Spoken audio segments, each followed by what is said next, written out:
Hello, and welcome to the Metro MLS webinar reviewing parcel cards in tax information. In this short webinar, we'll review what a parcel card is, how to create them, and what you can use them for. So let's begin.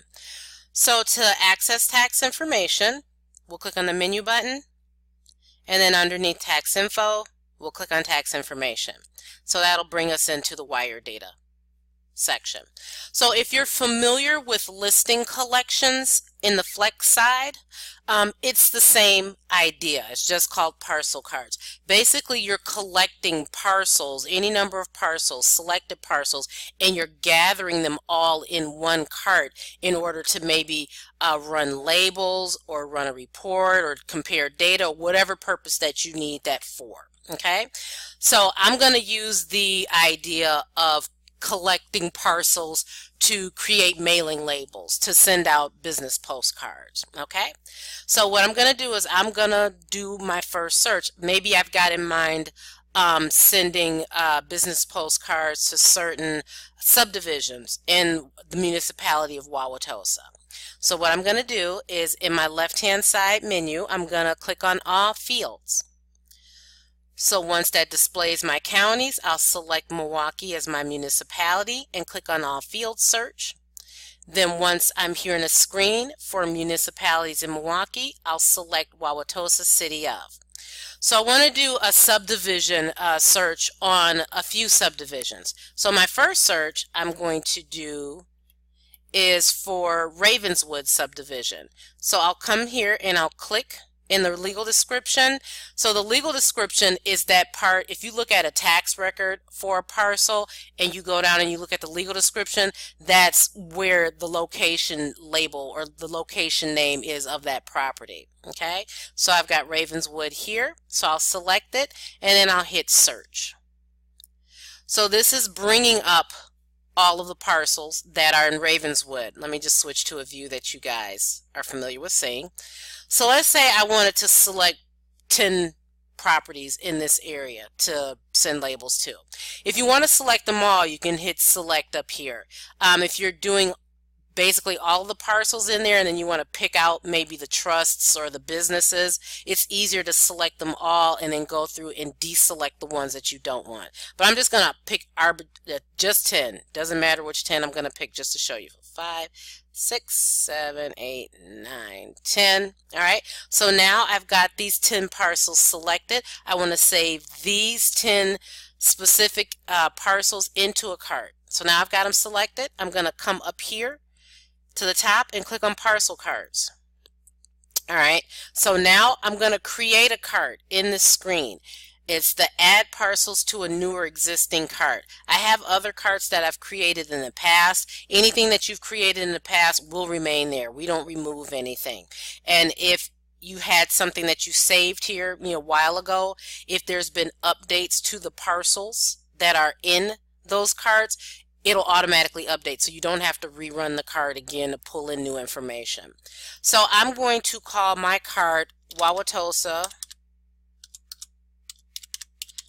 Subdivisions. Okay, if I'd like to add a description here, kind of notes for myself, I can. You don't have to, but I'm going to. So I'm going to say includes Ravenswood, Washington, Highlands, and Blue Mound Manor.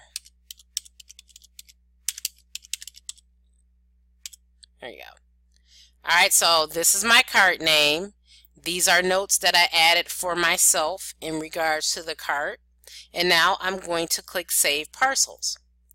So now it tells me my parcel cart was successfully saved. I click OK. So those 10 parcels that I just saved in that cart that I just created are there. So they're there. I don't have to worry about it. So now I'm going to do my second search for my second subdivision. So I'm going to go back over.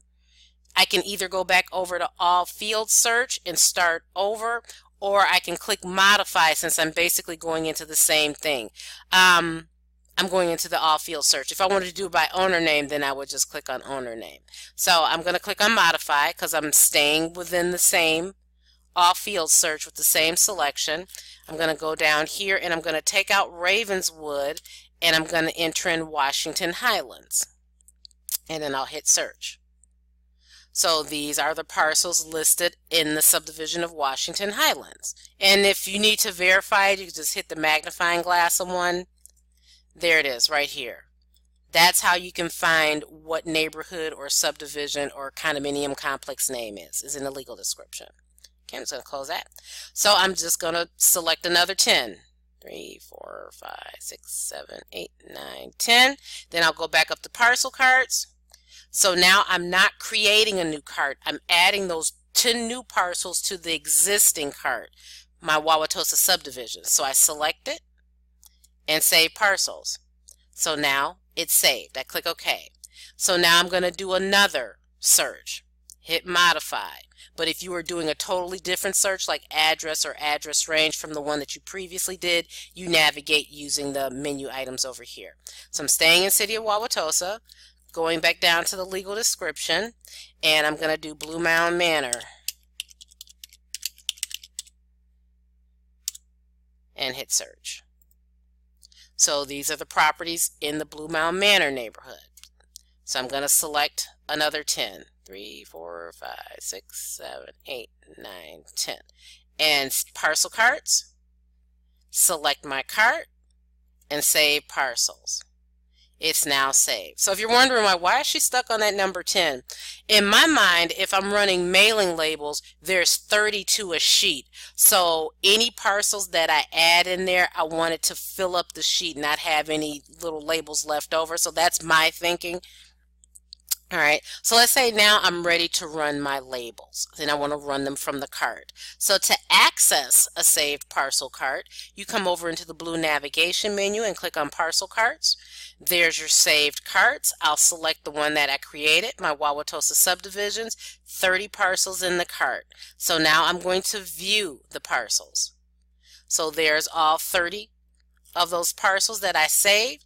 Now that I'm ready to either run my mailing labels, data export, pull them into a full report, whatever, I can access any of these options up here.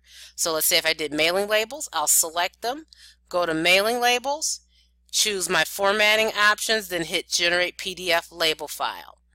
So there are my labels. Formatted for Avery 5160 or the generic equivalent. I'm just going to close out of this. If you wanted to run them in a CSV format, that's delimited data file. I'm going to click return to browsing. If I wanted to do a data export, which is exporting all of the information from each of these 30 records into a CSV format, I can do data export. I can hit full report to look at all of the reports at the same time if I'd like.